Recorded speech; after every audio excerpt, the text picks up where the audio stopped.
That's right. For this week's main topic, we just got back. Well, it's been almost a week now from our Run Disney Princess Race Weekend 2026.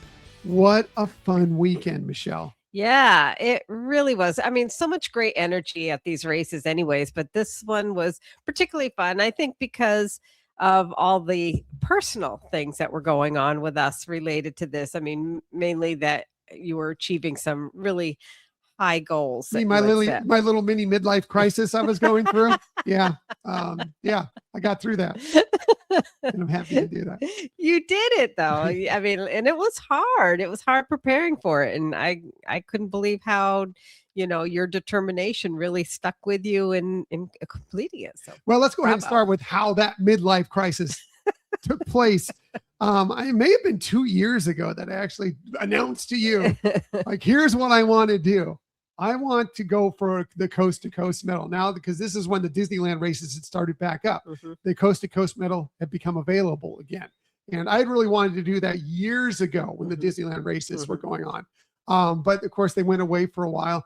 So we had to kind of curb that possibility. That, and I wasn't running as much. We moved. I put on some weight. I put on a lot of years and age. Like the last time I ran a half marathon, a Disney half marathon, well, half marathon in general, but a Disney half marathon was nearly 8 years ago. It's been that long. And I've crossed a significant threshold age-wise since then. But I want to do this. I want to try and make this be a goal. So I put it out there that this was going to be the year. And then I had to push it even farther ahead, knowing that the Disneyland races were going away at least for a few years. We don't know when or if they're coming back. I'm still going to anticipate they're coming back, but we don't know when. And I'm going to be much, much older when they come back. So if they do.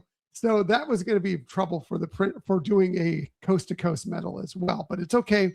We were able to figure this all out and worked it in. So as we mentioned a few weeks ago, we did the Disneyland half marathon. We did the Disneyland 5K together. I did the Disneyland half marathon. 5K. Yeah, Disneyland. Yes. Yep. And that was great. I decided, okay, let's go ahead. Let's do Princess. And I also, part of my midlife crisis was I wanted to do finally a challenge. I've run multiple races in a weekend, but they've always been either the 5K and the half marathon, or they've been the 5K and the 10K. I've never done the 10K and the half marathon. So the way we could do this is I could run the 10K with you and I could run the half marathon. And that would also knock out not only my Coast to Coast medal, but my challenge goal as well. So that's what we did going into this weekend. Luckily, we were able to get all those races secured several months ago, which is always a key with Run Disney. You never know. Right. For sure, but we were able to get spots in all of those, Michelle. Yeah. I thought, wow, what a lofty set of goals there. But and you had set up a schedule. It kind of had to get adjusted when you had some injuries, but you still made it and everything like that. But it showed me how having that plan, having that determination, and like you always hear, share that, what your goals are with your friends so they can help support that. And so you did all the right things and you made it happen. Yeah. Well, so let's go. I'll go ahead and get this out of the way to begin with. So yes, training for the Disneyland half marathon about a month ago.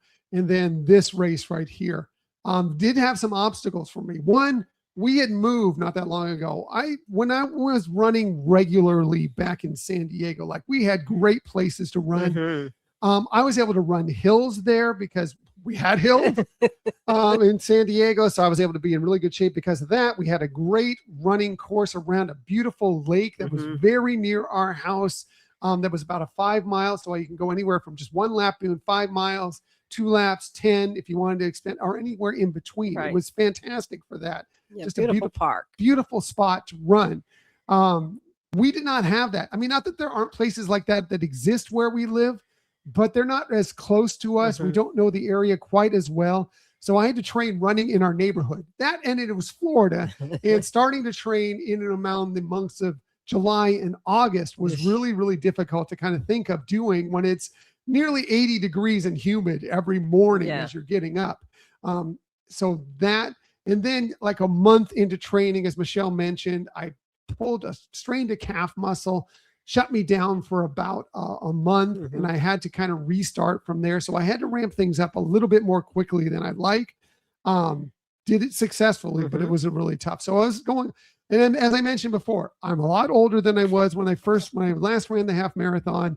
I'm somewhere between 10 and 15 pounds heavier. So I'm just thinking about carrying those weights along with me. Right. I'm not going at the speed I was then. That's okay. Not a problem. I did get a plan out.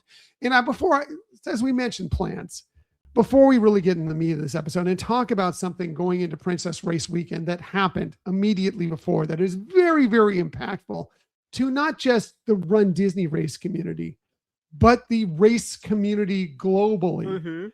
That is the fact that great Olympian, runner, author, trainer, all around positive spirit, Jeff Galloway passed away immediately, like a couple days before this weekend took place.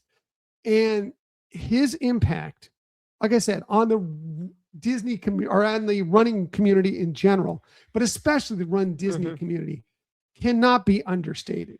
It cannot be. The fact that he taught so many people that they can do it, that they can make this possible when it seemed like, there's no way I can ever run, maybe even a 5K, but definitely not a 10K or a half marathon or a marathon or all of those races combined. He taught you the way to do it. He was behind you. He has a positive influence showing you that you can do it. I know you use the interval course that Jeff Galloway does, right, Michelle? Right. Yeah. I mean, like you're saying, so many things that he brought to light to make it happen. One is the run, walk, run methodology, where you don't have to run it the entire time, and you can build up your endurance to run longer intervals. The other thing that is a great tools is on the Run Disney website are the calendars that, can get you from point A to point B. So getting to a 5 or to a 10 or to a half or a full marathon in how many months you have to prepare for it. It gives you that schedule to, work towards in terms of getting it. And it's not where you're just trying to go from 0 to a half marathon and doing that. It paces you up to that in a very manageable process. Yeah. So basically you run a little bit, walk a little bit, run a little bit, walk a little bit.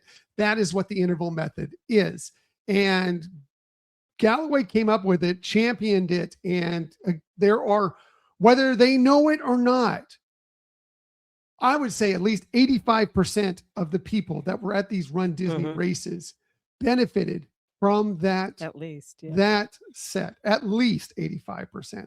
Now, I use an interval method for my training for this. It's not exactly the same. I'm not somebody, like I tried the Galloway method and it didn't exactly work for me because I'm not a stop, start immediately person.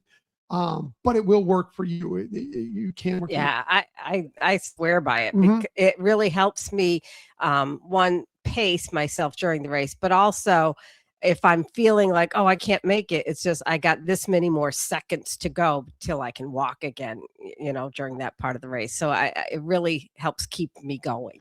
What I did for my training was an adaptation of that. I did run, walk, interval, but I did longer rather than, doing a minute, doing 30 seconds, doing a minute, doing 30 seconds or something along those lines. I would do a mile running and then a half mile walking. And it made me not have to do the stop, start as much for my own personal enjoyment, or as much as running is enjoyment. But for my personal use for this training method. But it also did give me those rest periods where I could save my legs, get my breath back, get all those things. It worked for me. And it's my own personal adaptation of the Galloway method. But definitely, if you're thinking about doing this, explore the Galloway method. Now, there were a few times I was emotional during this weekend.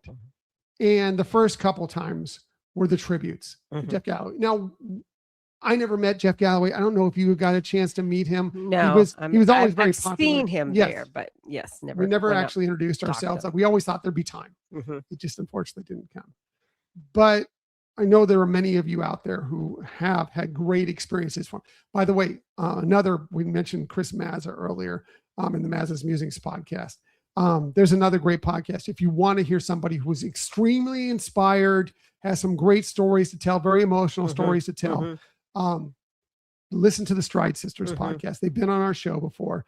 Natalie, on the most recent episode, talks at length about how encouraging and inspiring Jeff Galloway was to her personal journey to running and to all the things that she's accomplished. Right. Definitely, she can speak more on this than we can. For sure. Yeah. And you can hear in her discussion how impactful he was, and it brings the emotion. So be ready to hear somebody who's really vulnerable and heartfelt when she's talking about this. I know she stated at first, like on social media, like she wasn't sure she was going to get through it. Right.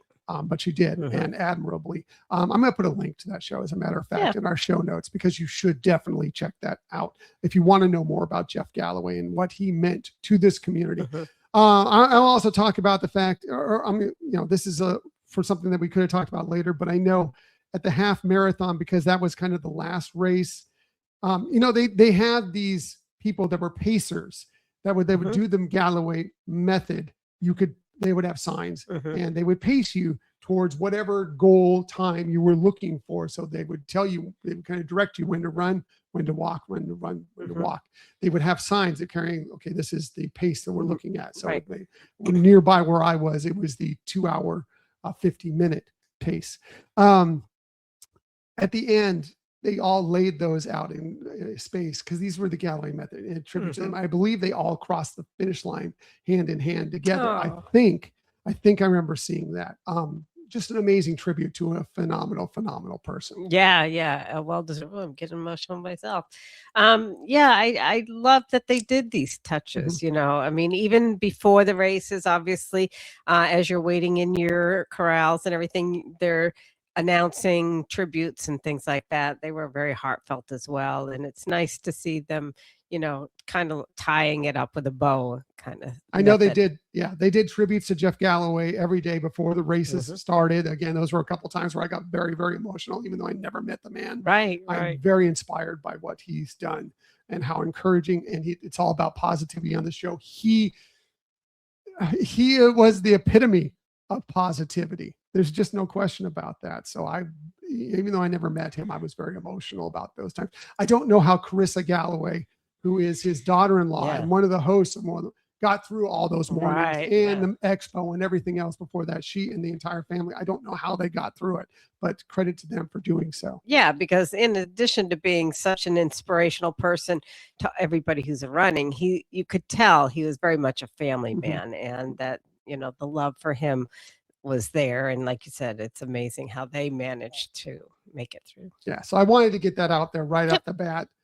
Thank you, Jeff Galloway, for all you've done, and that your family will continue to move forward, and Run Disney will continue to move forward. And your legacy it's so beyond. We can't even get into it. Right. It's so amazing. So thank you, Jeff Galloway. All right, let's go ahead and get to this weekend. So it started for us. The race weekend already started. Basically, the expo opened on Thursday, but since we weren't running the 5K this time, we decided to head out to the expo on Friday morning to get our bibs and everything.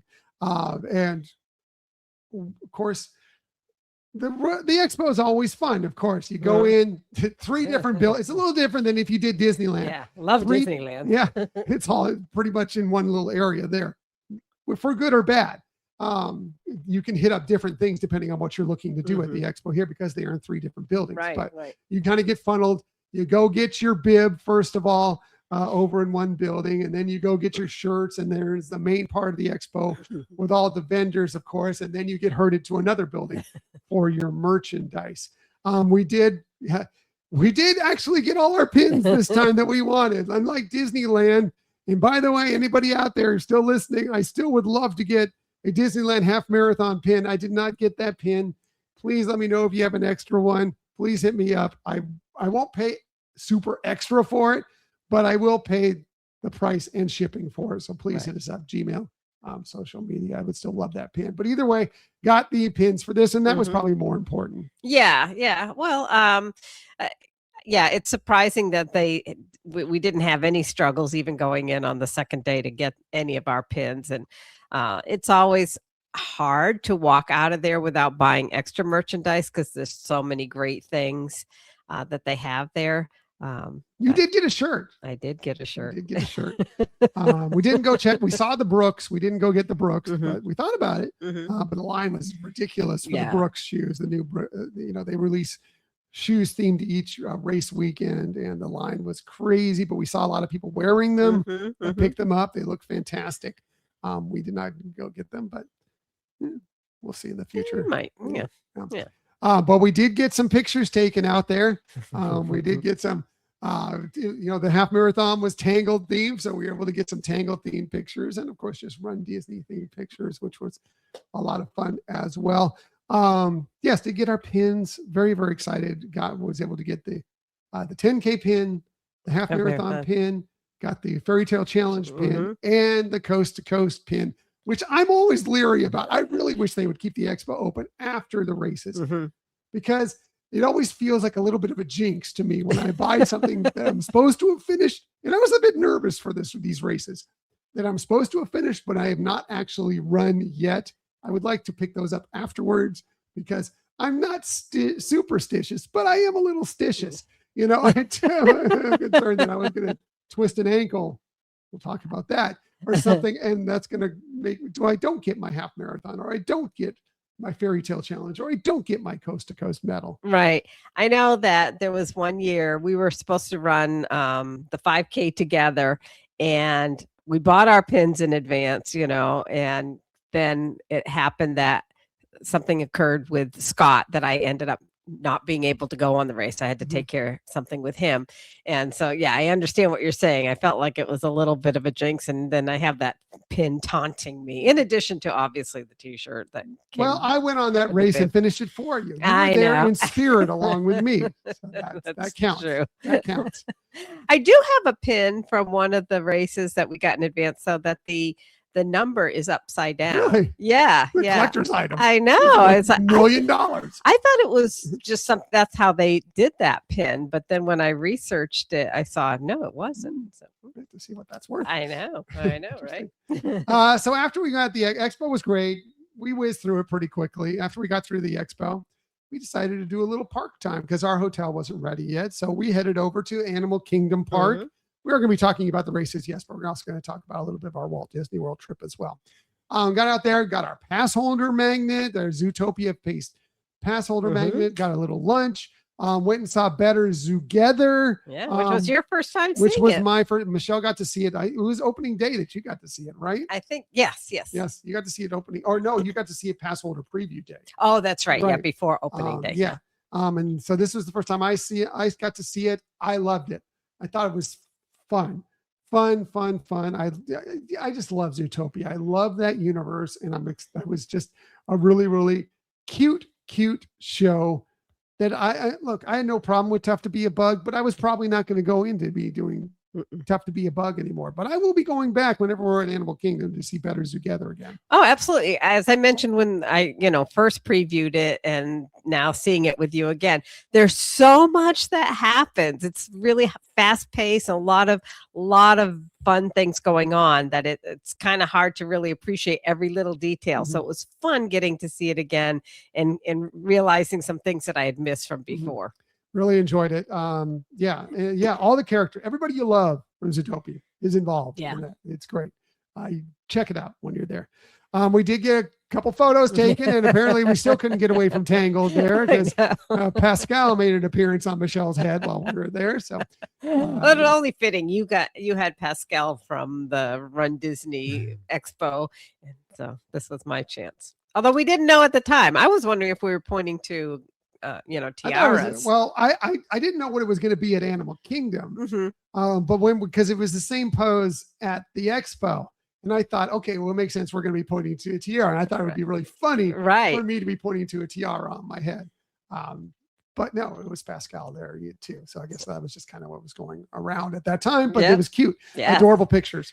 And then we were in Animal Kingdom. Of course, we had to do Nomad Lounge, right? Absolutely. Michelle had put in a wait list, and Just as we were debating on whether we go back and get to our room or whether we, try and stick it out for Nomad, boom, it became available, headed in there, drink, food. It was good. Good time at Nomad. Yeah, kind of like always good at Nomad, but we weren't, like you said, when we had first booked the walk up, it was almost an hour wait, and when I kept watching to see what the wait was for future, walk ups, it kept extending beyond, like, I think 70 minutes and whatever. So I wasn't sure, if it was going to work out for us. That we weren't planning to stay at the park that long, but like you said, timing worked out for us. Yeah, I mean, we got to see Betters together and get the pictures taken and kind of just do some walking around, checking some things out in that time, and it worked out perfectly for us.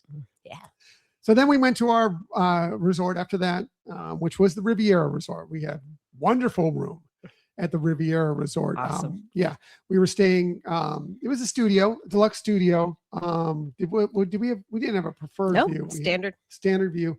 But our view, we were on the 9th floor, which is basically the only thing higher than the 9th floor in this resort is Topolino. Yes. So we were basically on the top floor. Great view. Yes, we had the parking lot, but we also could see a good portion of Epcot, including Spaceship Earth. And we found out we could see all the way to Magic Kingdom. It was clear enough we could see the castle. Right.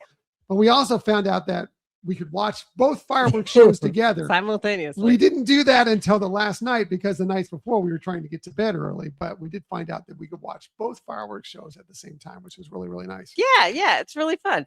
Unlike when you're at Magic Kingdom where you can have the fireworks music playing in the background on the TV. That's the one thing you can't do here, but I think it was in some regards better because we were watching two sets of fireworks going on at the same time.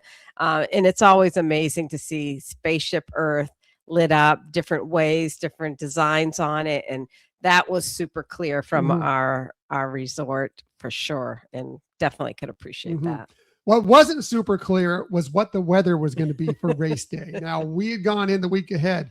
We're here in Florida, so we get the weather reports watching them the weekend, and we were being warned, like it could be a very, very soggy race. And we were concerned. As a matter of fact, runDisney was putting out, we'll update you on what's going on with the race the night before. Right. It looked like early in the week, it looked like, it's going to be just drenched. We're going to be soaked out there. As we got a little closer to it, it looked like the rain might arrive a little earlier. And that's kind of what happened. Now, we were concerned because it could have been thunderstorms, which would have canceled or at least really hampered the race. Or it could have been super downpours, which also might have either made them cancel the race or trim it back so it wasn't a full 10K. We got the announcement, I think it was after 8 p.m. The night before. I was in bed. I was asleep. I didn't see it till the morning, but the race was going ahead as expected. But it was drizzly that morning. We got out to the race, and yes, Michelle had smartly purchased some less expensive ponchos that we could put on to kind of keep our gear somewhat dry as we were waiting in the corral. It was drizzly. It wasn't super heavy raining, but it was wet out there. Yeah. And especially, like mine had actual feathers on it, so I didn't want to get those. You had a shower cap as well over your hat. Not just keeping the poncho on as well. Yeah, that was just so like when we wanted to get rid of the poncho, and if it was still a little more, misty or whatever, I could keep that dry a little bit till it was closer to the time where the photo op. You do not want to be running around with wet feathers on you. No, not on your head. Sure. But luckily, a great thing happened. Yes, it was drizzly for much of the time we were in the corral, for about a better part of an hour in the corral. But just as the races began to start, boom, the rain went away. We were able to take off the slicker, so you can still, I don't know if those of you on YouTube, you might see the shower cap was still on for Michelle because she was still a bit concerned. You totally understand that. But we were able to take off the ponchos, and everybody was able to go out for a wonderful race where it didn't rain on it. They were still threatening, and it was still concerns. But it didn't rain on us during the entire race that I felt anyway. Right. Yeah. I mean, like you said, it kept looking like at any moment we could start getting, again, just drizzle, nothing. It didn't look like it was going to be super heavy. in the email that came the night before, because I did read it before I went to sleep, and it said the race would still be going on, but it did said that they would make some adjustments. And I think that's what we saw was the character meet and greets that are usually on the course before the parks. Those were eliminated, which makes sense because it still was very wet outside on the grass and things like that. And, I think for safety reasons, et cetera, that they thought it's best not to have those characters meet and greet on the road leading into the parks, just in case there was some heavier rains. Right. And they moved a lot of the entertainment in their undercover areas. So just in case it rained, so they weren't sitting out there in the rain for a long extended period of time. Credit to the volunteers and the cast members that were out squeegeeing roads and the course in general, and making sure it could be as dry as possible. Thank you so much for doing that. The race went off. We did not trim it at all. It was humid. It was hot and it was humid. 100% humidity. Yes, we were very sweaty, but it was a good race. Here's for those of you on YouTube, you can see it was the Moana themed 10K. Started off great. And we ran a really, really fun race. Michelle as Hey, me as Pua. And yes, we were very sweaty, but we were smiling throughout it. Well, I think you had the better outfit in terms of ease and comfort. And I will only just say, you got to live by the term get mo. Good enough to move on. I had my Hey scarf, and I had first designed it to be kind of scaled back and small. And then I had visions of grandeur, made it bigger. And that was not in my best interest because it was 100% cotton. And so on this humid day, it just made it for a little bit of discomfort. You were a bit sweaty. You were a bit hot. Plus I had netting on there too. We walked a bit more than we probably had planned originally, but that was okay for me, knowing I was going to run the race the next day. And it was good for you because you were wearing much more than I was as far as troubling clothes that were difficult to maneuver and get through the race with, but still great race. Credit to you for making it through that humidity and everything else. And wearing that again, you look great, but that gear was not ideal for sure. Wasn't well planned out. The one thing I have to say too, you were talking about credit to Disney and the volunteers and the cast members. I mean, one of the things that they did too is make announcements when you were getting into an area that could be slippery. Mm-hmm. And I think that's where some of, especially some of the walking took place that I might have run a little bit, being a little cautious. Yeah. Being cautious not to want to fall or, like you said, tweak an ankle or anything like that.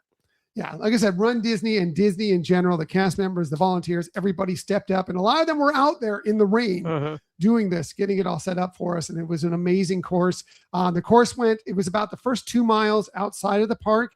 And then from there on, boom, we were in the park for about 4 miles, whether it be in the park or around the boardwalk and Yacht and Beach in that area. Or yes, a little bit of backstage as well.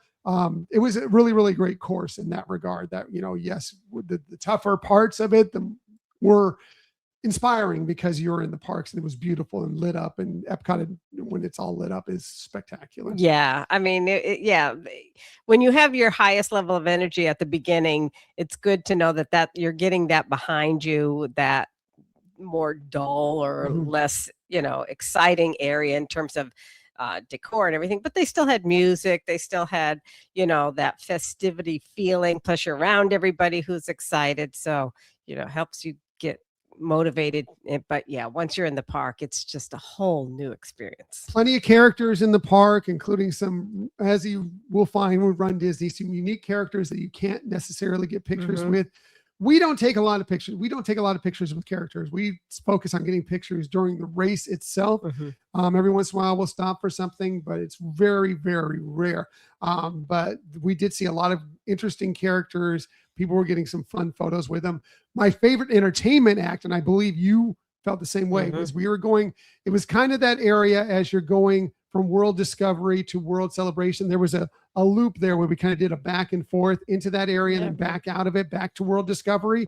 And right at the end of it, you could hear it as you were approaching, were these drums. I thought at first it was going to be the Jaminators there.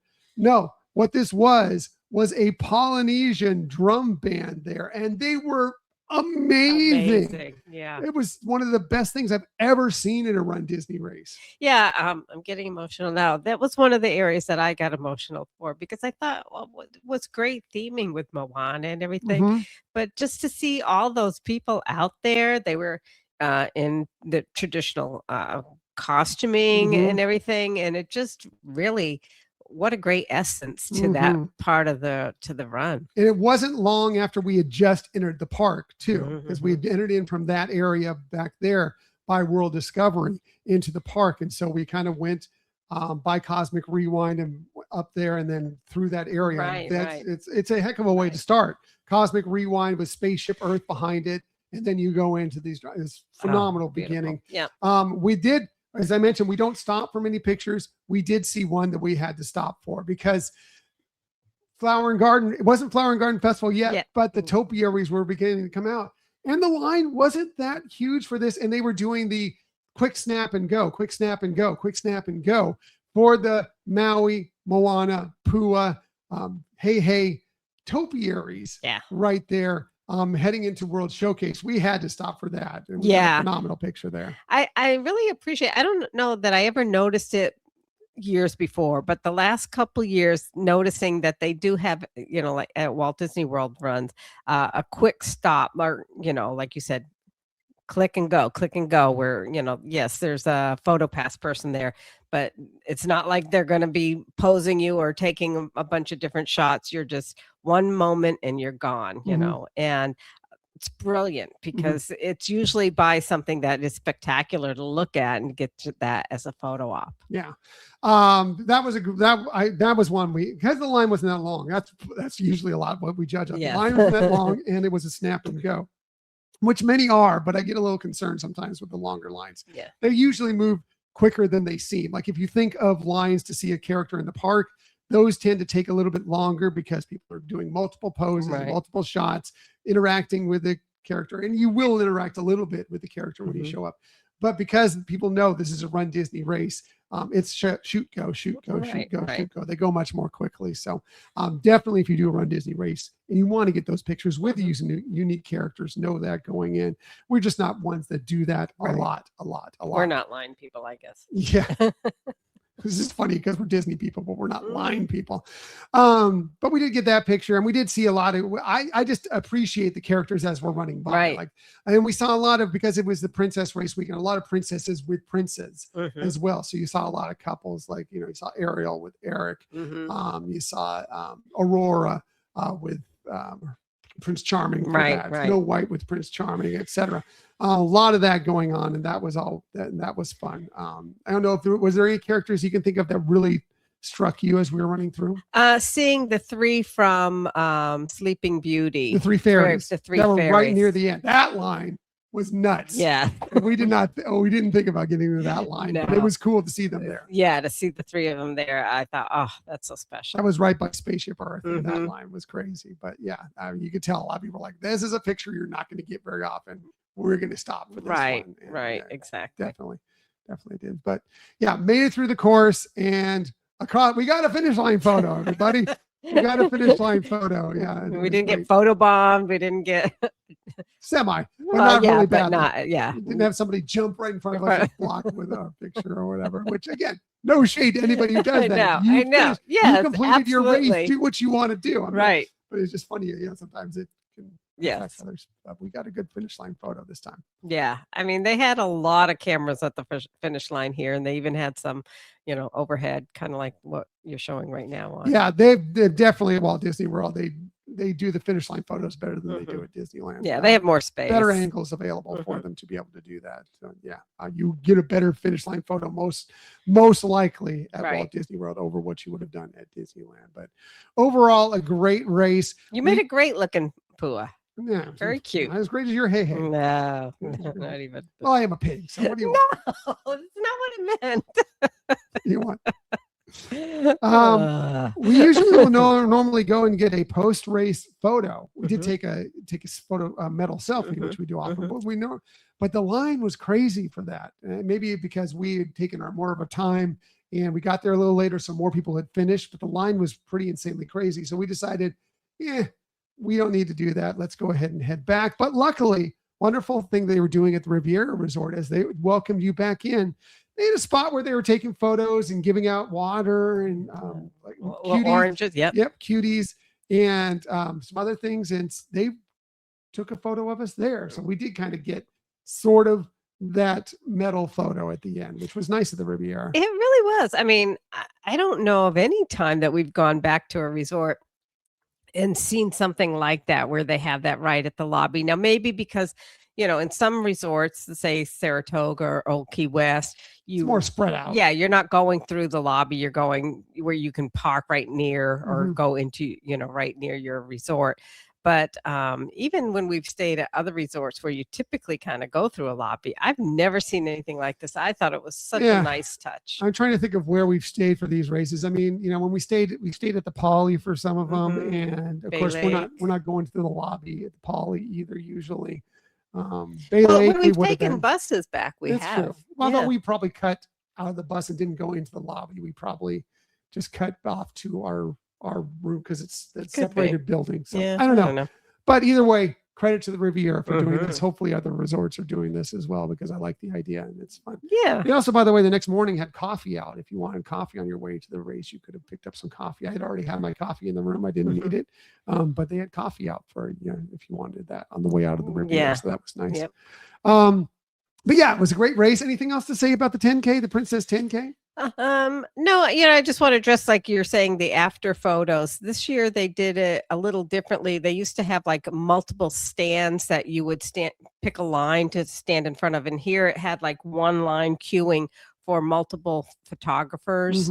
I couldn't tell that if that was making it go faster or slower. It didn't seem like there were quite, but for the half they did seem like they had more photographers. But yeah. Or again, when I finished a bit earlier than we did for that. So maybe I was just early enough that we were before a lot of people were getting their pictures taken. I don't know, but that's just kind of how it ended up for us. We weren't near the end. We weren't near Balloon Lady. No, we weren't. No.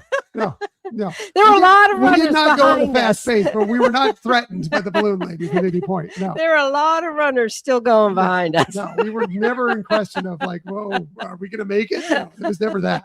But we did not go at a very fast pace. I will say that. Yes, that's true. Which again was good for me because I was very nervous about this weekend and doing back-to-back races. I had trained doing a back-to-back run a couple times, but I had not done anywhere near the length of doing a 10K and then following a half marathon right afterwards. So I was a bit nervous. So I was very happy to take it a bit slower on that day. Yeah, and I had that in my mind too. So yeah, and I appreciate that. Thank you for your support on that. I forgot to mention there was one moment where I got very emotional during the race, and of all things, it was a recorded video during the course. And this was they did this both at the half and the 10. I would imagine they probably did it at the 5K as well. They had, because, they just wrapped up the Festival of the Arts and the Disney on Broadway series.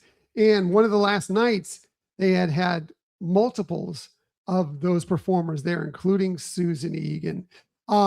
She and some of the other performers were there near the end of that race, cheering us on, telling us we got this. It was a video recording. They weren't actually there. Right. But for whatever reason, it struck me because I appreciate those people so much, and them cheering us on felt that much more special. I don't know why it was a video struck me so much. Yeah. But it did. No, I can understand that. I felt a little bit during the 10K seeing it. I the only thing is the Susan Egan part had just finished as we were kind of approaching it, and I was more like, I would have liked to seen that. So timing, but seeing, other performers that we love from Broadway are still equally good. But. I know it was 3 of them. I didn't see who the third one was. I think they were all Bells that performed on Broadway, or I think one was the first touring Belle. The other was Ashley Brown, who of course also played Mary Poppins, among other things. Both Susan Egan and Ashley Brown. I was tearing up a little bit. It was really emotional for me, and I don't know why I got super emotional about that. But it did. And I thank you. Thank you to them. They'll never hear this, but thank you to them for doing that. Yeah, I think I mean, one of the things that I thought was nice is they kind of shared a little bit, a moment of their personal journeys and then encouraging you on your personal Mhm. journey. And I think that was very It touching. did. It did. It was great. I Mhm. loved it. I appreciate them doing that, but Mhm. also Run Disney for making the effort to try and get them to Right. do that. It was Right. really, really special. So got done, got back to our resort, had some breakfast, got some breakfast. I'm going to talk about Primo Piatto very much because we ate a lot of Primo Piatto. Primo Piatto was not as good as we remembered from the Mhm. Riviera in the past. Riviera was fantastic in other aspects, but it was not as good. Not that anything was bad, but many things were just kind of okay. Mhm. Like Mhm. they were just a little bit, they just needed a little bit more and they would have been amazing. And I think we Right. ran into that with many dinners. And I think chicken tenders were the best thing we had for Yeah. dinner there. Disney chicken tenders, undefeated as being great. But the breakfast that morning, I got the breakfast, which was eggs and polenta and some fruit and everything and toast. I got a side of toast. And that was really, really good. The polenta, which is basically grits, Mhm. was but cheesy, was cooked exactly the way I like my polenta, my grits. The eggs were great. It was a really, really good breakfast that I needed because I needed protein Mhm. to get me back ready for the race the next day. Right. Yeah. Yeah. And I think I had the kids check breakfast, which was a large portion of eggs Mhm. and plant-based sausage. Yeah. How was So that? that was actually pretty good. Yeah. The breakfast was good. The dinners, again, we're almost there. They weren't bad by any stretch of the imagination. They're just like, oh, if you just add a little bit of sauce or change a different Mhm. sauce or Mhm. what, or add a little salt, they would have been excellent. They Right. were just weren't. And I've always thought the Primo Piatto was really, really good. So one thing is always really, really good and still is those darn Riviera cookies. Yes. We got 2 boxes of those Riviera Yeah. cookies. Those things are amazing. They're some of my favorite cookies you're going to find at any resort, any Disney property at all. Right. I don't know if this is going to be one of your tips, but one of the things is getting a box is cheaper than Right, buying a which bunch is 4 individuals. cookies. Yeah, 4 cookies in a box. But if you were thinking to buy 4 individual cookies, it is cheaper to do the Yeah, because box. we asked, do we get 2 cookies or do we get the box for 4 cookies? And I think 2 cookies was $9 and the Right. box was 14. Yeah. So Yeah. plus, as I mentioned, we got 2 boxes because we like those cookies so much. They are very large. So that it seems like a high price for a cookie, but they are so phenomenal. Basically, they're a chocolate chip cookie, but they have some extra texture in there. And what makes them to me is they just add this, I think it's sea salt, just a touch of sea salt. So you get this sweet, beautiful chocolatey goodness, and then just this salt that balances it out so really nice. Yeah. It's really a good treat. Yeah, and when you're eating them there, typically they have some that are fresh and warm still. So Definitely hit them up when you're at Mhm. Primo Piatto for sure. So one thing we needed to do when we got back was book our DVC member cruise Gosh, yes. on that day, which, well, let's just say it didn't go exactly smoothly. We had supposed to start booking this cruise at 10 a.m. And you have to call in to DVC member services to book this cruise. We call in at 10 a.m. We're on the dot, and it's like, nope, it's closed. Nope, it's closed. Nope. We called for like 20 minutes straight. Nope, it's closed. Nope, it's closed. Finally got a message. We actually went into a Facebook group, found out that they're saying that there's issues. They actually finally posted it on the DVC website. Then we found out. Yeah, because I even went down to the Yeah, lobby just to talk to the DVC rep that's in the lobby at Riviera and saying, I just want to make sure I'm calling the right phone number. I mean, I was 90% sure, but I thought, well, let me just double check. And he said, yeah, he said they didn't have any information there, but knew that there were some issues going on with it. Right. So he we knew. spent like the first half an hour, 40 minutes trying to call in. Eventually, okay, we're like, okay, I guess we're not getting in. Yeah. We'll wait for the update, excuse me, to come in on the website. And then literally like 15 minutes before it happened, they updated the website. And like, okay, it's going to open up at noon. Like, oh boy, here we go. Open up at noon. We called in immediately. Michelle got through like that. It was great. Like it wasn't even put on hold. Wait for the next. It's like she got a cat. Matter of fact, we both called in. I hung up because she got through before me. And so, and got through. The cabin you wanted was available. Got that going. But then there were some delays. Was the cabin available? Let's find it. Oh, okay. Well, we're going to put you on hold. 15 minutes later, come back. Okay, we got the cabin you wanted. Let's see about making payment. I'm going to put you on hold. 15 minutes later. Oh, you're not playing with points? You're paying cash for this whole thing? Okay, I need to do that with something else. Let me put you on hold. 15 minutes later. Okay, that's not exactly working. When we weren't even sure we were going to be able to pay for this thing, but they kept assuring us, no, your cabin is booked for you, Michelle. Yeah, first of all, the agent that was helping, you could tell she had had a rough morning. And I told her right from the get-go, I appreciate that and understand it's been rough for them too. And let's get this, magical for both of us. And it was. And when Tom says putting me on hold for 15 minutes, that's not an exaggeration. It was a long time. And then you're like, did the call drop even though you're hearing music? Is there a problem? Are we, everything that runs through your head? Yeah, are we possibly going to lose that? Yeah. Even once she got the credit card information in, she said, it's not giving me the confirmation yet. She said so. But at that point, you had looked online, you had gone and saw our credit card was showing a pending charge for it. And I was able to enter, she'd give you a confirmation number, and I was able to enter a confirmation number into the DCL website. Right. And it showed up there. So I felt pretty good that we were safe in that. Yeah. Even though she kept reassuring us, it was like, oh, okay, until it goes through, it's not, you don't really have it. Right. Right. But it was a lot of process of putting on hold, and, it was scary. Right. So by this time, when all that took place, it was finally, yes, they gave us the confirmation. You got it. You're booked. You're good to go. Goodbye. That was like what, 1 o'clock? It was nearly 2 o'clock. Oh, that's right. Like nearly 1:45 by that point. Unfortunately, that had messed up a little bit of plans we had going on. We were planning to kind of take it easy that day and do a lot of sitting by the pool, relaxing. And then we were going to meet up with some friends. Unfortunately, by the time we contacted our friends, they had already had plans to do other things. So we had that by the wayside. And we weren't sure we were going to be able to go to the pool at that point because some more rain had started to move in. However, it wasn't cold out. It was wet out at points, but not cold out. So we thought, you know what, maybe we can do the pool. We went down, found a wonderful set of chairs by the pool under an umbrella, sat there. And yes, it did rain on us a couple of times, but we were under this umbrella. Yeah, we never got wet. Perfectly fine. So we sat out there for a good 2.5 hours or so and just enjoyed our time relaxing by the pool. Yeah. I mean, first of all, we weren't expecting the whole process of trying to book this resort to take 4 hours, but it was fun going out by the pool.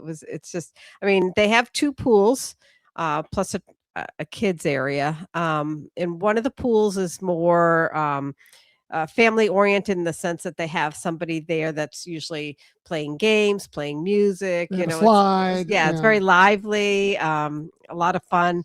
And then they have the other one that's, what a lot of them, they call them the quiet pools or whatever. It's more of a standard looking pool and not a lot of bells or whistles. But it was perfect for us. Yeah, we went to the quiet pool. I mean, there were chairs available because of the weather that was out.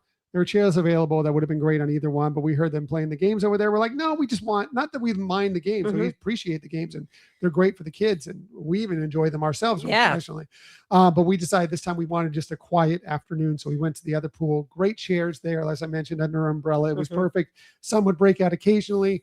Occasionally it would get cloudy. Occasionally it would rain, but we were covered by the umbrella. It was fantastic. Yeah, it was fun. Yeah. Got some dinner, called it a night very, very early because again, we've been an early morning. It'd been a long day on the phone, nearly 4 hours on dealing with the phone.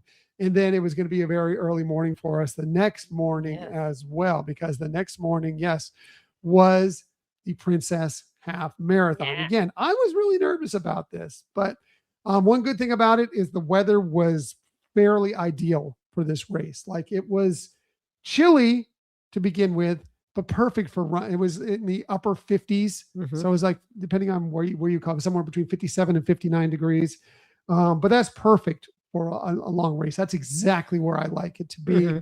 Got out there, got up, breakfast, got ready, got out there and just got ready for a nice 13.1 through Walt Disney World for the Rapunzel half marathon. Yeah, a lot drier, less humid, like you said, chilly. Yeah. Perfect. The course was what the course was. Okay, because this is the only, I believe it's the only race outside of Walt Disney World, the marathon. I don't know if the half marathon, but the marathon itself that runs through Magic Kingdom.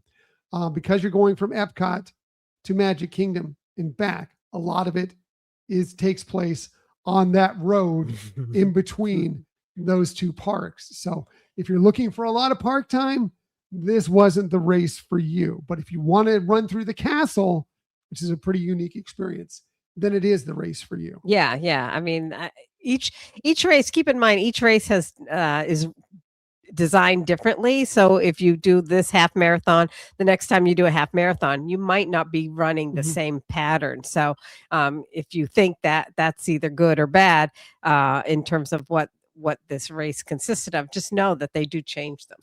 What was good for me probably at the beginning of this race was the course was very tight to begin with, which is good and bad. I mean, yes, you're trying to deal with getting around people or whatever, but it does cause you to pace yourself.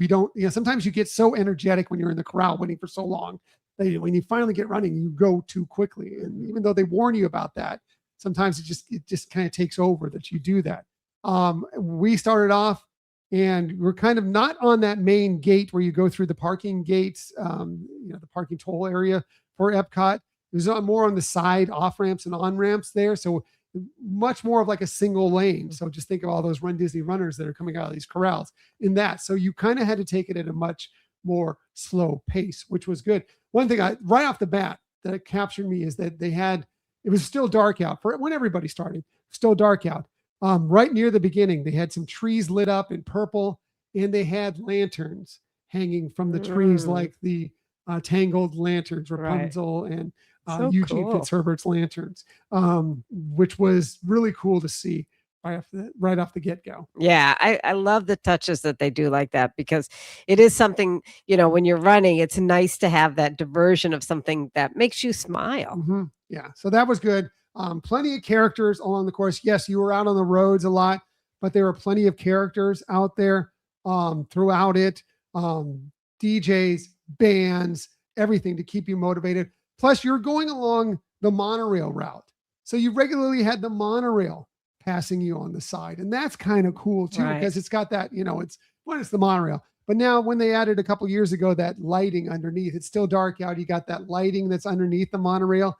It just was they would honk. Yeah, I was going to say, I know they were honking a fair amount when they'd go by groups of runners. And stuff. Also, what was cool about this is I was way back in Corral E. I mean, I didn't get to submit a time. I didn't have a good time to submit. So that was pretty much the earliest you can get if you did not submit a time, which was perfect. It was actually because I noticed the Galloway group, the pacing group was about the pace I was shooting for. So I knew I was in the right corral. Because this race went back and then went up and back, as we were running on that main road there, we got to see the leaders come by the other way, which was insane. That's how fast they are.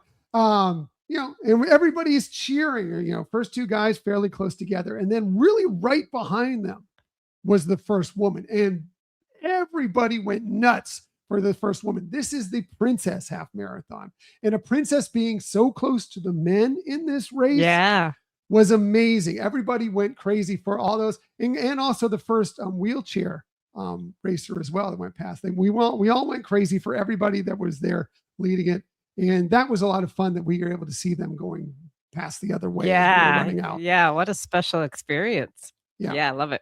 So remember how I mentioned that I was worried about getting those pins ahead of time because I might have jinxed myself and I wouldn't be able to finish the race? Yes. Well, I came across the first spot where I wanted to come out and take a picture of something that we were coming across as we're out there. We were coming across the parking entry gates to Magic Kingdom, well before you hit, Ticket and Transportation, before you hit the Polynesian, Grand Floridian, all that area over there. You get by those gates there. I'm like, I'm going to take a selfie. It was just about a point where I was hitting my walk area anyway. I'm going to take a selfie in front of that. So I'm reaching and fumbling in my phone and my running belt. rumbling out. And I'm looking up at it, trying to find and I didn't notice because as I'm walking towards the side of the road, that the pavement was a little bit different elevation there. And I hit that with my right ankle and turned my right ankle at that point. Didn't fall, tripped a little bit, didn't fall. But if you're looking at me on the YouTube, that may look like a smile and a cheer, but it's also a bit of terror on whether or not my ankle is really injured and that I'm going to be really hampered throughout the race. Luckily, it wasn't bad. I was a bit concerned about it to begin with. Because that was fairly early on. This is about 3.5 to 4 miles into the race, I want to say. Yeah. So yes, we still have like 10 miles to go. I was a bit concerned, like even if it's okay now, is it going to start bothering me later on? Luckily, it didn't. But one thing is good is that it did, because right after that, when you go by the Polynesian and the Grand Floridian, you take that route back there, including the route that's the walking trail from the Grand Floridian to Magic Kingdom.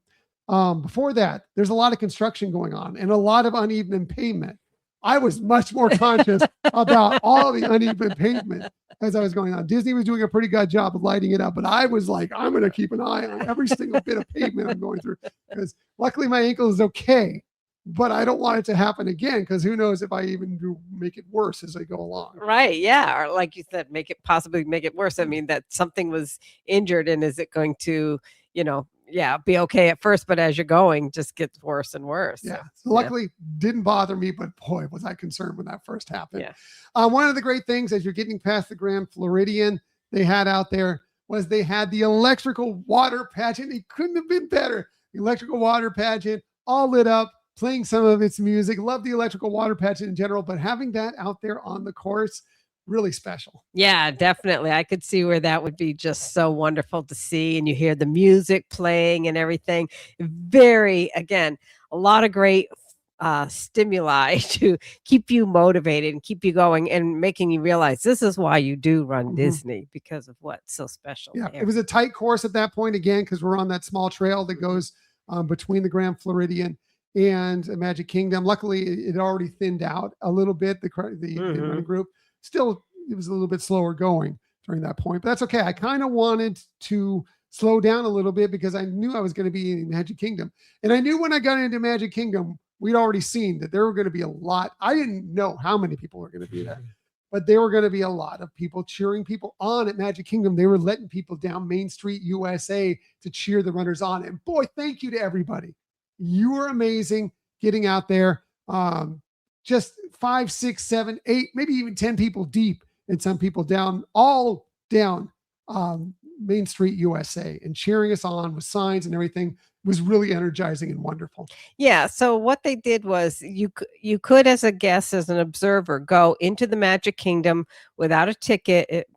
It was free just during that time of the race. They did have the monorail going. So what people would have to do is park at Epcot or take buses to Epcot, and then travel on the monorail to Ticket and Transportation, and then they had the resort loop monorail going as well. Yeah. So let's talk a little bit about your journey that morning, since we're at this Magic Kingdom break here, because I was hoping to see you at some point there. Mostly, I told you, I just want to see you at the finish line. If you get out anywhere else on the course, great. That's a plus as well. But I want to see you at the finish line. What was your journey like that morning? So funny you should ask. No, so we had planned. I had talked to you before that I really wanted to go during the course at some point to see you. We had actually at the Expo asked. I had an idea of one way of doing it, but they quickly explained why my theory wasn't going to work. So we still thought, all right, I can still though do where I park at Ticket and Transportation. I mean, park at Epcot and take the monorail to Ticket and Transportation. But in the morning after you left, while the buses were still taking runners and people, because everything we read is everybody should be going to the where the finish line is and wait there. They have the family reunion area or the friends and family reunion area. And that's where they really kept pushing everybody to go. So I went and talked to the bus. I want to call him bus captain because he wasn't driving a bus. He was directing everything there. And he really said my options were to either go on the buses that the runners were being taken to Epcot and then find a way to wait there at the finish line, or to take ticket and transportation monorail from there. And I'm like, okay, well, what if I want to go a little later? And he said, well, the return buses come to the resorts because they're bringing runners who finished back to the resort. He said you could start doing that like around 7 or 7:30. He said, but then you're going to be taken to a different spot because they were just mainly trying to transport runners back to the resort. So, and back and forth, back and forth. It was kind of reminiscent of Disneyland. It's like, okay, I got to make a quick decision here of how to be able to see you. So what I decided to do was to take that early bus that was taking, mainly the runners to Epcot parking and take the ticket and transportation monorail.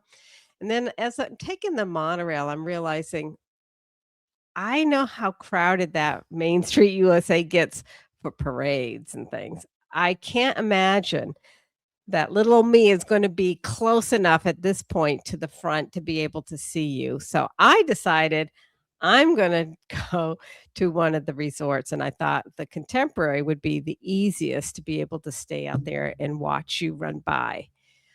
So that was my plan. That's what I did. I wasn't planning for the chillier weather. So I did have multiple layers, but shorts. I did have like a sweatshirt or something like that I had. Or no, it was just a long sleeve shirt that I had for the going out in the pool area, but that wasn't very thick. Anyways, I digress. You did have a jacket. I did have a jacket that happened to be in the car for other reason, but and so I was trying to track you on the app, but I'm realizing it's kind of like showing a backwards way. Like it was so I stood out in front of the Contemporary for an hour and 15 minutes and then realized I don't know why I'm not seeing you. I should have been seeing you, but at that point I was like I had to make a decision because if I didn't get back to ticket and transportation, I might not get to the finish line in time because it did give me the estimate time of when you'd be at the finish line. And I thought, oh, there's going to be crowds and it might take a while. Oh. So I appreciate the effort. I would have liked to have seen you there, but as I told you, my main thing was to seeing you at the finish line. We did get great support. Main Street USA, in front of all the resorts that we discussed there, the Polynesian, the Grand Floridian, the Contemporary. There were people out there, not as many, but out there. Ticket and transportation had a lot of people out rooting people on as we ran through there. Also over and right as you're entering back into Epcot, a lot of people there we ran by where the buses kind of stop. A lot of people were there cheering people on. Thank you to everybody who was cheering people on, whether it be for someone specific or just in general. You helped make the magic special. And that goes for the cast members too. They're always wonderful everywhere we went and we're high-fiving and cheering us on and doing great things throughout it. So yeah, amazing. Did finally get into Magic Kingdom and it was great getting in. And yes, right there, castle all lit up, was beautiful. Got this picture in front of the castle, a nice selfie in front of the castle. Mickey and Minnie were there. Got a quick picture with them as well. So cool. Yeah. Just great. And just the course in general, yes, you got a picture. They had photos throughout the park, including you got a picture right in front of the castle as you were running by it. You could have actually stopped, and lots of people did. They had several lines that you could have gotten a picture taken in front of the castle, stop and go, stop and go. I didn't do that. I decided I was actually getting really good time at that point, and I kind of wanted to keep that going. So I didn't do that picture, and I figured my castle picture running through it was enough. So I did that. Again, back on the course, great characters everywhere, lots of wonderful photo opportunities, bands, so great. It was a really, really nice course. Yeah. I mean, and there's something very special of starting at night, it being dark, and then it starts, the day starts and the sun's starting to come up, and it just that I think adds to the magic there. That was so good. Running through the Magic Kingdom, we started on Main Street USA, right in front of the castle, down through Adventureland, back up through Frontierland, into Fantasyland, through the castle. Up there, as you're passing through the castle, they had Prince Charming, the fairy godmother, and Sleeping Beauty there, waving you on and cheering you on, which was amazing. Just so very special. So many princesses and other wonderful characters on the course. The 3 fairies from Sleeping Beauty, if you didn't get them at the 10K, they were available for you on the course. The line was much shorter. I debated that. There were several characters I debated getting photos with. Merida was another one. The line was not huge for Merida. I love Merida, thought about that. But again, I was doing really good time, mostly because I only had to do 1 bathroom break this time. At Disneyland, I did 3 bathroom breaks. This time, there was only 1. I was feeling pretty good. I was zooming. It was great. But there was one character. Well, I want to start before I get to the character that I did stop with. I want to talk about the next emotional moment I got, which was again another video. And it was a silly video because we saw this. There's a promo that they showed multiple times for the touring company of Beauty and the Beast. It's a new touring company that's out there touring now. They're going to be in Orlando coming up here next year. As a matter of fact, we're thinking about going to it. And now I think I'm sold on going to it after this. But they kept doing this promo video. And as I was passing by it on the race course at about mile 10, there is Belle singing, "I want adventure in the great white somewhere." And that just got me. The whole adventure thing just got me at that moment. I don't know why, but it just completely nailed me at that point. Well, because I think you yourself felt the personal journey that you took. It was an adventure. It wasn't something that, okay, we do these half marathons all the time. And so it's just, it's fun. It's another one, but you had to plan this and struggle through some hardships in this. And it's not easy to begin with. And you still had to accomplish some other, through some other struggles. So it was a great adventure. Again, I'm surprised the video, especially one I had already seen a couple of times because they played it like when we were in the corrals a couple of times the day before and that day, that morning, that got me at that moment, but it did. It just struck me. Well, I mean, at that point, you're getting close to being almost halfway done it. You still have the history behind you that you did Disneyland's half marathon, and now you're almost achieving. You're so close to your adventure being complete, of achieving this coast to coast. I can definitely see where that would be something that would be very emotional. It was very emotional for me. Mentioning that there was one character that I did get a picture with. That's because we were coming up, and this was about mile 12, so getting pretty close. It was about 11 and a half, mile 12. And I look over and there's Raya, and there is no one getting a picture with Raya. I'm like, how is no one getting a picture with Raya?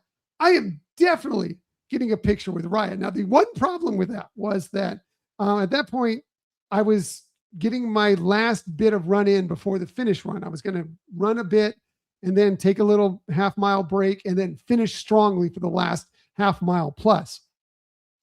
And that point of the course is where like all the ramps were. So you were going uphill a lot, and I was running a lot at that point. And so I run, and I'm running up to her. I'm like, okay, well, I'm going to get this picture really quickly. I'm going to get a picture with Raya. This is fantastic. And as I get there, she's kind of on a slope, and I get there and I stop. Whoa. I nearly tipped over into Raya. You wouldn't know from the picture if you're looking at it on YouTube. But I nearly tipped over into her because my legs were in a little weird spot at that moment. As I mentioned, it was about mile 12. So my legs are a little spent as it is. I just run a bunch and run uphill a bunch. But I got a great picture with Raya, and then some other people followed suit after me. So I was glad to see that, but I just couldn't believe it. Raya is amazing. I don't know people getting pictures with Raya. Yeah, I don't know either, but because it's a great character, but a funny story of your experience getting it. Yeah. But also funny because, maybe it was because it was so near the end that people weren't noticing it. I don't know. We were about to take the turn into Epcot. Right. But I was happy to get a picture with Raya. Yeah. That's about what it takes for me to stop for a character. He's like, there's barely anybody in line. Right. but I was happy to do that with Raya because I never had a picture with Raya before. Yeah, yeah. Cool. Yeah, got into the race, finished up at Epcot. Everybody strong. Another great thing right at the finish is, and I don't know if they've been doing this in the past. I assume that they kind of have been doing this in the past, but I didn't know this was happening. Of course, you go by the choir. The choir is always there for the end of the races. But then right as you're getting near the last turn to go out is a lot of the Bippity Boppity Boutique stylists. Well, I don't know what you call them. I think they have fairy godmother in training. Thank you. They're there. A line of them. It must have been about 10, maybe 12 of them there. And they're pixie dusting people. I know, me too. It's so cool. They were pixie dusting people as she went through. And of course I had to do that. Yeah. I ran through that and got pixie dusted, and it was one of the happiest moments of my life. Yeah. How wonderful. I mean, what a wonderful touch. And I think perfect timing is having that at the end. And I don't know if they do that. I would assume they do that for all the princesses. I've never run the Princess Half Marathon before, but whether they've done it in the past, whether this is the first time, that was a special, special moment. Yeah. And then, yes, rounded the corner, saw you. So happy to see you there. Blew you kisses. Yeah. And then went in and finished strongly on the way. And yes, another finish line photo. Finish line. And I had accomplished my goal. I got the half marathon done here. I had gotten the half marathon already done at Disneyland. Did the fairy tale challenge, completed that. Got my coast to coast medal. Yeah. I couldn't have been more excited. 4 medals that weekend, right? That's right. And Michelle did snap a picture of me there at the end with my that was my half marathon medal. I had not yet picked up my fairy tale challenge or my coast to coast medal, but I was thrilled to get those done as well. So very cool. We haven't talked here about what your outfit was. Oh yeah. I was Maximus, which actually some people figured out on the course. I wasn't sure. I went very simple, just a white outfit, and I had created kind of a bridle using black duct tape, or not black, brown shiny duct tape. Then I had used a celebratory pin, covered that with brown duct tape and some gold shimmery paper to make the starburst symbol for Tangled, for Rapunzel. Right. And I put that on there, and there were a few people that figured out who I was. Although I was like, I saw some other people that were really better Maximuses, like in full head, full horse head costumes, much better Maximuses than me, but people got it. Yeah, I know. There was one that he would deliberately make his head. He had a full horse head on. I mean, face opened, of course. But he had a funny way of tilting it a lot. I saw him at the Contemporary, and then I saw him at the finish line too. It was funny. I was like, I probably faster than that me. Maximus. Why is he wearing that? Where's my Maximus? Speaking of speed, I actually did. It wasn't a PR for me. No, but it was a PR for me at this age, and I did beat my time from Disneyland by, it was about a good 7 minutes. I think I cut a significant. It was within that goal that I originally had set of being between 12 and 12 and a half and 13.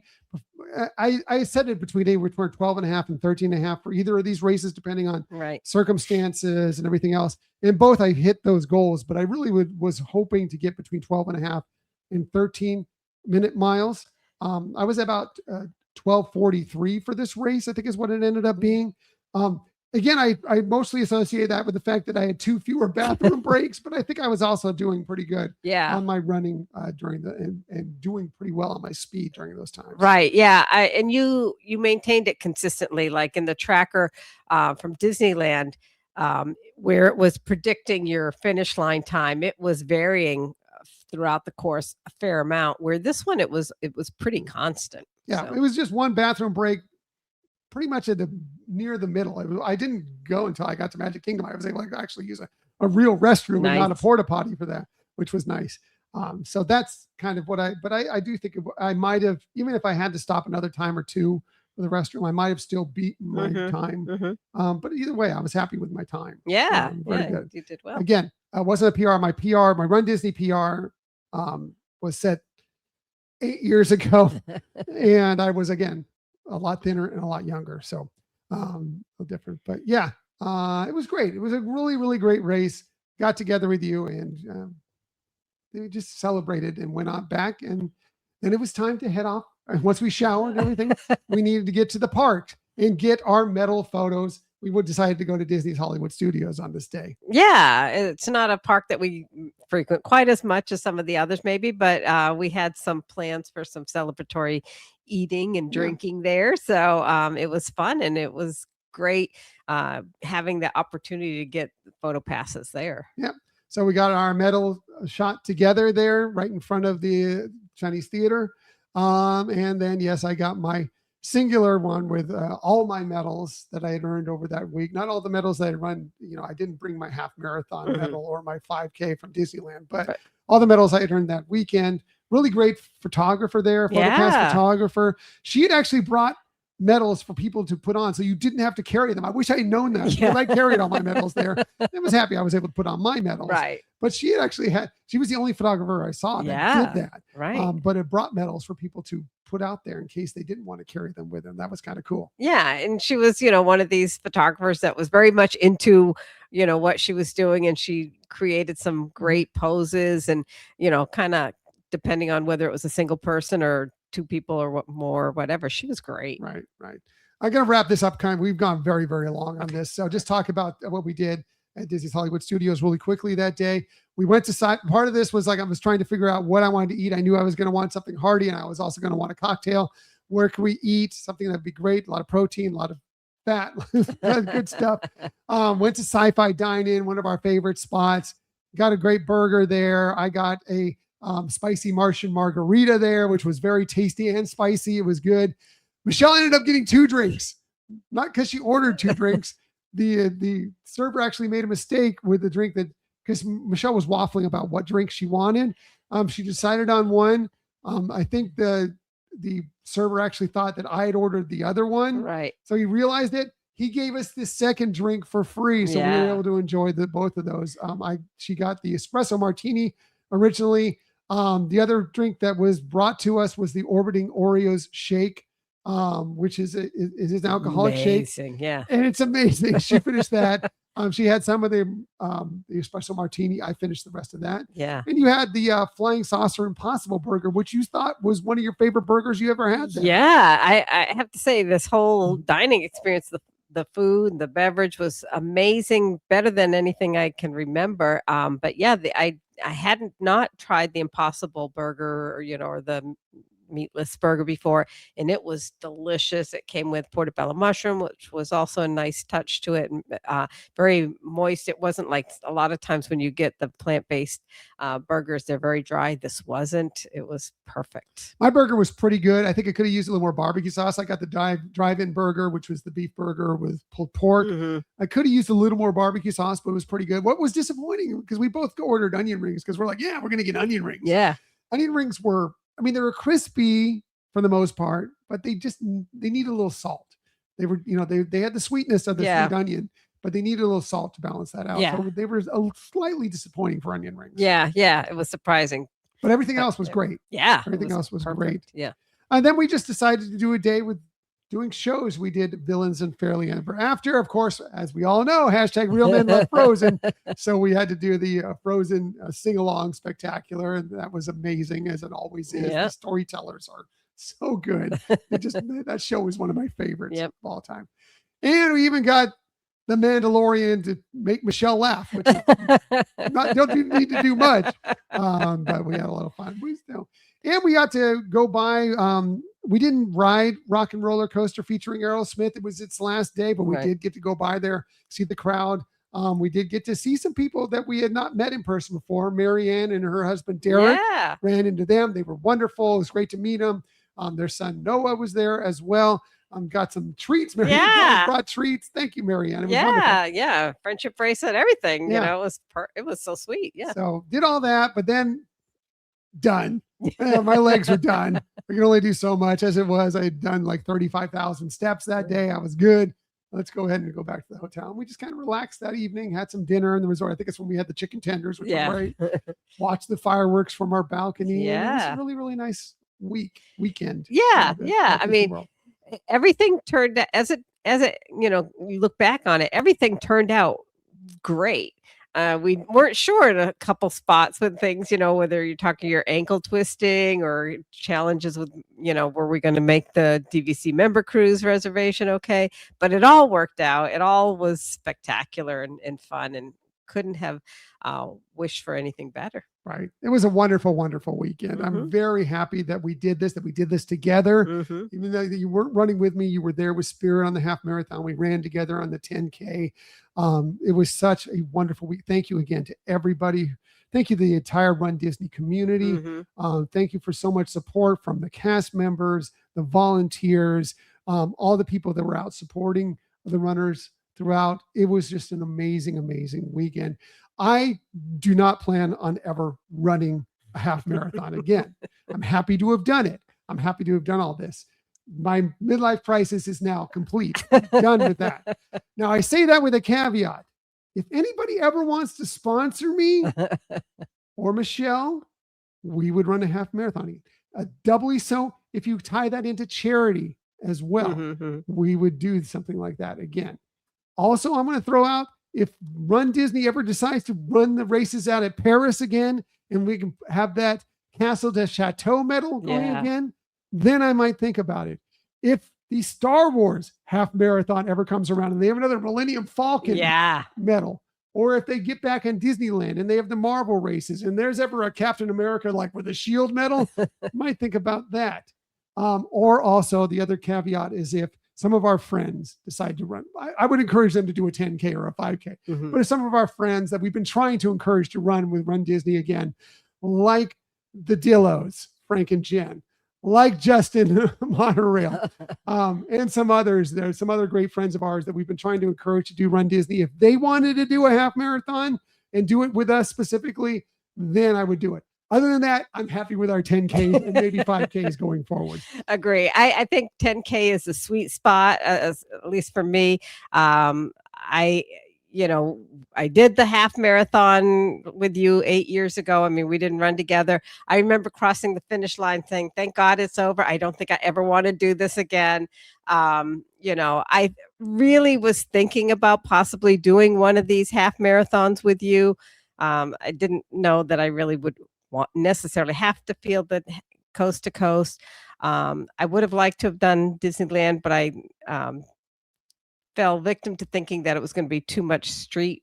It was a lot of street, it is. And just as this one was, there was a lot of street time. Yeah. The last half marathon where you ran was blessed because we went through 3 parks. We went through Animal Kingdom Park, we went through Disney's Hollywood Studios, and we went through Epcot. That was, and plus all down Boardwalk. Yeah. It was an incredible course. I know. And unfortunately, you don't know the course when you're signing up for it. But, if there was some way to know that was kind of the course and I had the availability of training, I trained in 4 months the last time. It's doable. It wasn't great, but it's doable. And like the other caveats that you said, I would maybe consider doing another half marathon. All those are out there, but most likely probably be the last half marathon we run. Most likely. We'll see. But either way, I'm proud to have earned all these medals this weekend. It was quite an experience that I will never forget. And mostly I will never forget it because I got to do it with a sweetheart. Oh, you enjoy it all. She was so encouraging and wonderful.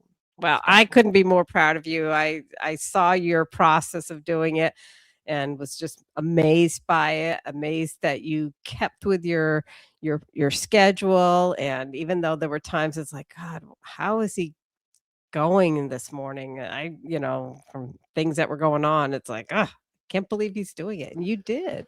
I did it. I'm happy to have done it. And now we still have another race yet to go. We have the Springtime Surprise 10K coming up here in about a month's time. We're very excited for that as well because it's Winnie the Pooh themed, and that's another thing is I guess a caveat of like if they throw out some wild theme that we're like, oh well, I got to do the half marathon because it's this theme. Right. Then maybe, but probably not. 10K is our sweet spot. And that's probably what we'll be doing from here on out. But this was so much fun. Yeah, it was fun. And again, very proud of you. And that was our very long 2026 Run Disney Princess Race Weekend recap.